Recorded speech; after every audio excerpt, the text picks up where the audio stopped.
Autre tradition de ce début janvier, les cérémonies de vœux qui vont durer toute la semaine à l'Elysée. Ce matin, c'est le gouvernement Jospin qui ouvrait le bal en allant souhaiter une bonne année à Jacques Chirac. Un rite républicain qui résiste bien en période de cohabitation. Reportage Véronique Saint-Olive et Jean-Paul Chaussé. Les ministres sont dans la rue. Nous vivons les signes républicains. Voilà. Chaque année à la même époque, ils franchissent donc ensemble les quelques mètres qui séparent le ministère de l'Intérieur de l'Elysée. Sourire, décontraction pour l'image, mais pas de confidence sur les vœux que le gouvernement s'apprête à adresser à Jacques Chirac.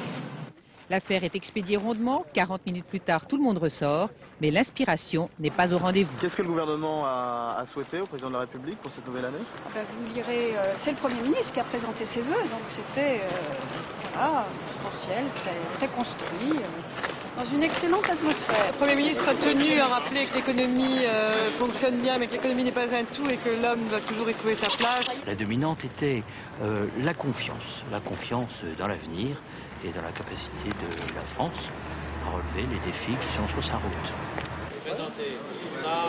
Vœu pour vœu, le Premier ministre a souhaité en toute simplicité que sa politique continue de porter ses fruits.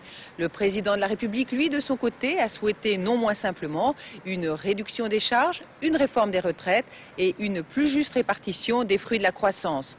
En somme, les vœux croisés et sans surprise de la cohabitation en ce début de l'an 2000.